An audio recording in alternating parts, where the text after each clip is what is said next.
Okay, good afternoon, everybody. My name's Cordell McGarry, and we're here to talk about the Disadvantaged Business Enterprise and Airport Concessions Disadvantaged Enterprise programs that are hosted by the City of Chicago. So we thank you for your attention, and hopefully we'll be able to make this a lot clearer for those who are seeking certification with the city. So at any rate, let's begin. We will talk about the Disadvantaged Business Enterprise and Airport Disadvantaged Business Enterprise programs, which are known as DBE and ACDBE. We'll talk about the program requirements, the certification process, touch on the DBE application, and also talk about the benefits of becoming certified as a DBE, ACDBE with the City of Chicago, and also processes once you're certified. So to begin, let's talk a little bit about the Department of Procurement Services. We are the contracting authority for the procurement of goods and services for the City of Chicago, and as such, our mission is to work together as a team and with our customers to guarantee open, fair, and timely processes through establishing, communicating, and enforcing superior business practices, or best practices, as we like to refer to them. We believe that integrity, public trust, and the law are our guiding principles. The DBE and ACDBE programs are basically hosted by the Department of Transportation and are subject to federal regulation. The City of Chicago is a grant recipient subject to the U.S. Department of Transportation and FAA for DBE and ACDBE programs under the regulations which are known as 49 CFR Parts 26 and 23. The objectives of the program are to ensure non-discrimination in the award and administration of U.S. Department of Transportation and FAA assisted contracts in the department's highway, transit, airport, financial assistance programs, and airport concession programs. We also try to operate a level playing field, or create a level playing field, that is, on which eligible businesses can compete fairly for those contract opportunities. The DBE and ACDBE programs provide guidance to the participation of firms that participate in that program and federally funded contracts and opportunities. Going to the regulations, 49 CFR Parts 26 and 23 basically define a business concerned as a for-profit small business which is owned at least 51% by one or more socially and economically disadvantaged persons, and whose management and operations of that business are controlled by one or more of the socially and economically disadvantaged owners. In the case of airport concessions, in addition to actually operating a physical airport concession on the airport, people that are seeking certification in this category can include businesses that provide management consultation services or goods or services or advertising to those concessions that are operating at an airport. That's to say that those type of businesses can also be considered as for certification as an ACDBE. Groups that are looked at in terms of being socially and economically disadvantaged would include Black Americans, Hispanic Americans, Native Americans, subcontinent Asian Americans, and Asian Pacific Americans, women, and then other individuals who on a case-by-case basis can individually prove that they've been subject to social and economic disadvantage. The program is designed for small businesses and there's a definition that actually defines small businesses that are actually tied to the small SBA guidelines. For DBE firms, the business 3-year average annual gross receipts must not exceed the Small Business Administration size limit for that firm's primary line of business, which is defined by industry, or up to the maximum of $23.98 million, averaged over 3 years. That 3-year average for ACDBEs must not exceed $56.42 million for most firms. There are certain exceptions, such as car rental facilities operating at an airport. The average gross income should not exceed $75.23 million. If you're a financial institution or a bank operating at the airport, your assets should not exceed $1 billion. If by chance you own your payphone company, you should not have any more than 1,500 employees constituting your business. Or if you're an automobile dealer operating out of the airport, you shouldn't have any more than 350 employees operating at your business. In terms of economic disadvantage, we also look at the personal net worth of the individual owner who's qualifying for certification, and that particular person's net worth cannot exceed $1.32 million after adjustments to exclude items like your personal residence or the value of the business that's seeking application for eligibility as a DBE or an ACDBE. So that's to say that if your personal net worth exceeds the 1.32 million, you're not considered to be economically disadvantaged for purposes of participation in the program. The certification process for ACDBE, DBE certification basically begins with the application. And you can find that application online at our website, www.chicago.mwdbe.com. That's the online portal. You would complete the application online and upload attachments in accordance with the application. So we ask that you attach copies of all supporting documentation, which could be information related to the firm itself or individuals, to the online application. We no longer accept hard copy or paper documents in our office.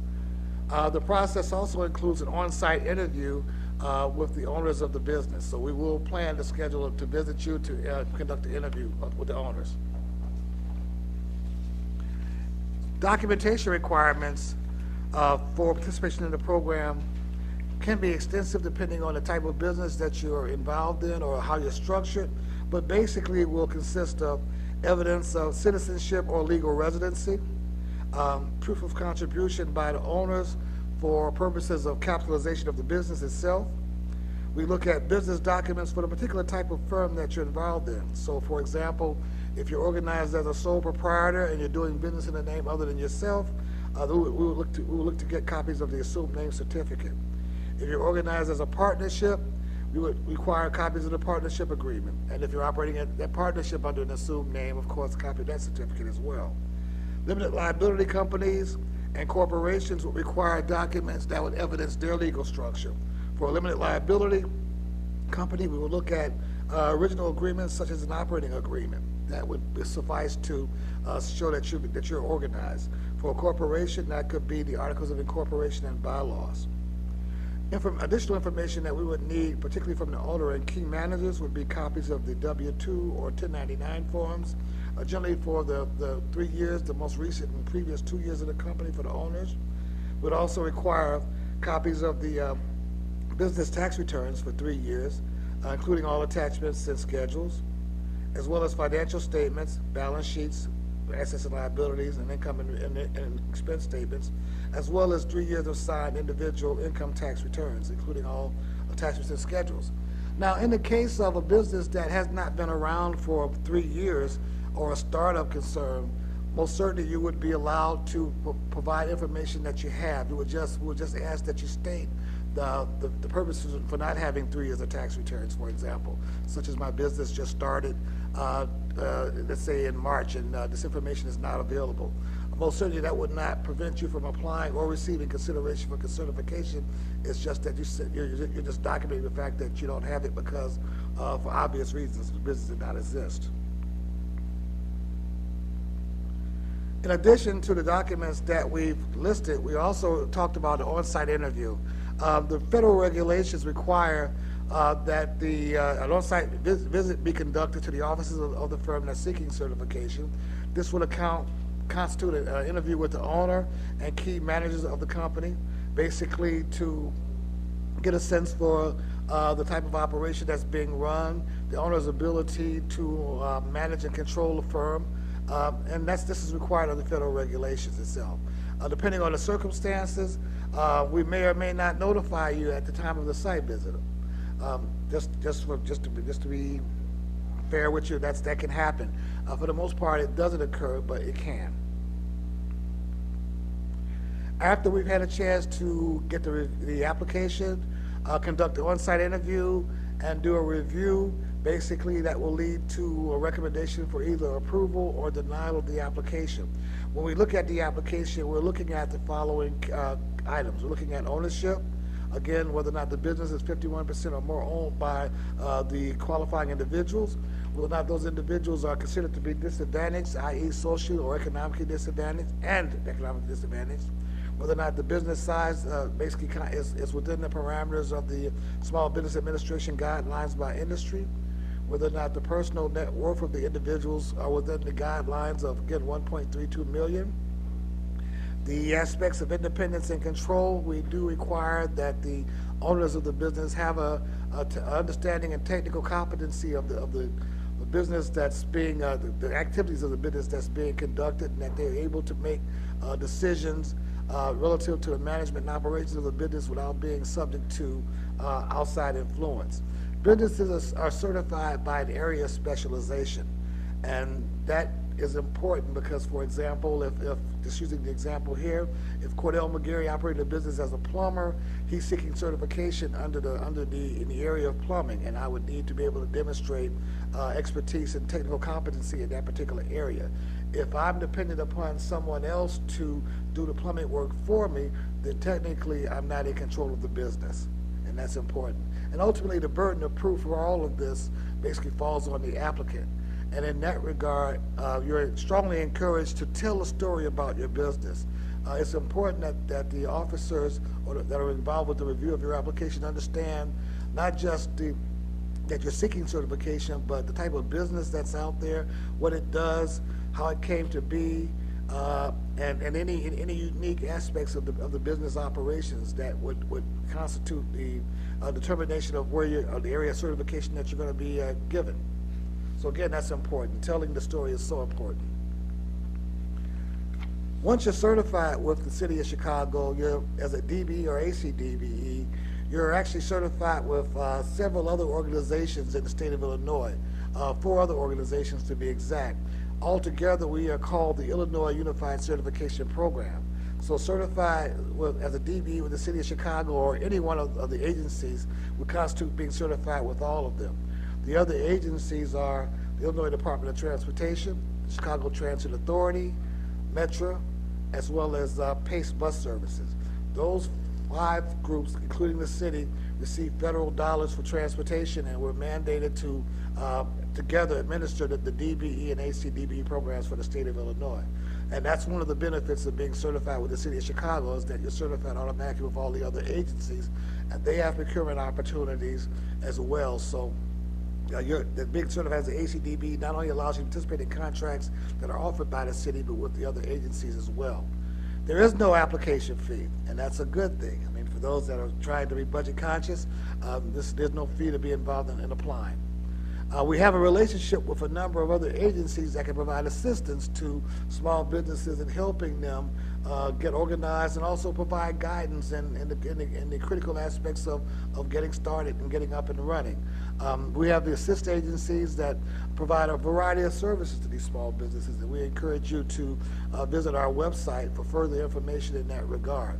The City of Chicago's ACDBE DBE program demonstrates our continued commitment to the success of minority and women-owned businesses. And that, again, we're trying to create a level playing field for participation and opportunities that will hopefully assist those businesses in growing and becoming very, very strong and large businesses. We'd love to see you graduate from the program, because that's a recognition of the success for being part of this process. I overlooked the fact that there's a processing time for applications. There is a 90-day process that we look at in terms of certification. And just to go back and mention that, once you apply for certification, you've submitted your application and all supporting documents, we endeavor to try to complete that process and provide you with a recommendation within 90 days from the point of application. And once you're certified, basically, again, you're certified with other agencies that have a DBE program, and those agencies again would be the City of Chicago, Illinois Department of Transportation, Chicago Transit Authority, Metra, and PACE. Also, one benefit of being certified with the city is that you can sign up for the Department of Procurement Services and Department of Aviation alerts, which are again on our website, to provide you ongoing information of contracting opportunities with the City of Chicago. It's a great resource for other things as well, such as getting information on business workshops. We conduct quite a few of those, as well as information that's regarding the local business community. All City of Chicago and its sister agencies, we have contracting opportunities, and they can be found online. Sister agencies, for purposes of definition, could include not just the Chicago Transit Authority, but also the Chicago Public Library, the Metropolitan Reclamation Sanitary District, the Public Building Commission, as well as other agencies as well. They have procurement opportunities, and could be, again, a great resource for you as well. So we provide a list of these agencies again on our website. We encourage you to take a look at that. That's www.chicago.mwdbe.com. And you can also go to the City of Chicago's website directly, cityofchicago.org, for that information. So at this point, that concludes our presentation on the DBE, ACDBE program. We encourage you to contact our office. We're located at 121 North LaSalle, room 806. Our general number is 312-744-4900. You can feel free to call that number if you have any questions regarding any of our programs. In addition to the DBE and ACDBE programs, we have about 3 others, the Minority Business Enterprise, Women-Owned Business Enterprise, as well as the Business Enterprises for People with Disabilities. And again, these programs are all designed to provide a level playing field for contracting opportunities with the City of Chicago. So again, we thank you so much for your participation, and again, feel free to contact our office. Great. Thank you, Cordell. I did want to go ahead and take a moment to talk about the On the Table initiative that we're doing on behalf of our Chief of Staff and Deputy Mayor Andrea Zopp, and on behalf of Mayor Rahm Emanuel. So we will be taking some questions to participate with the On the Table conversation that's going on throughout the city today and yesterday. So we're very appreciative of everyone who's here today to participate on that. An additional item that we'd like to discuss is our BACP liaison that we have. We will have her here shortly to discuss the opportunities that she has. She is kind of the consultant that is in coordination with the Department of Procurement Services along with the Business Affairs and Consumer Protections Group. We will have her, well, she sits at the Business Affairs office, represents the community, and she helps you with certification questions you might have. She's there full-time, Monday through Friday, and she'll be here to talk a little bit about the initiatives that we have coordinating with both offices and what and how she can assist you in the community. So we'll take some time to address that and how Stephanie helps and any other additional questions you have. And again, thank you. I did want to mention as well, and I'll repeat it again, our upcoming vendor fair is taking place next Wednesday, May 24th at UIC Forum. It's from 12 to 4 at 725 West Roosevelt. We're very excited, and we ask everyone to come out and network. We're going to have, well, it's geared towards various prime, sub-consultant, certified firms. You'll have, we have over 120 exhibitors at this, and this year is our first year of having our Primes Connect matchmaking session. So we will have up to 20 primes that you will have your opportunities to sit with and have a selected 5-minute time slot to introduce yourself, get to know them a little better, see what kind of upcoming contracting opportunities they might have. We have 6 featured workshops that we'll be having. They will take place at 1 o'clock and at 2 o'clock. Those workshops include doing business with the city, the county, CTA, Chicago Park District, working on a capability statement. It includes I'm trying to remember what else. We have a total of 6 workshops there, so we're very excited to have that, and we definitely encourage everyone to go. Again, that is the vendor fair hosted by the Government of Procurement Compliance Forum. This is an opportunity for the vendors to learn on the different contracting opportunities with the city, our sister agencies, Cook County agencies, state and federal agencies, and various other businesses. So like I mentioned, this is the first year we have our primes. We will also have an enhanced program brochure that is going to help you navigate how to meet everyone there. It has a useful toolkit, and we also have ads from our exhibitors that are there. So we're very excited about that. So again, we'll take some time now after the class to take your questions, and again, we thank you for being here, and we hope to see you at the vendor fair, and we will now take part in the On the Table. Thank you.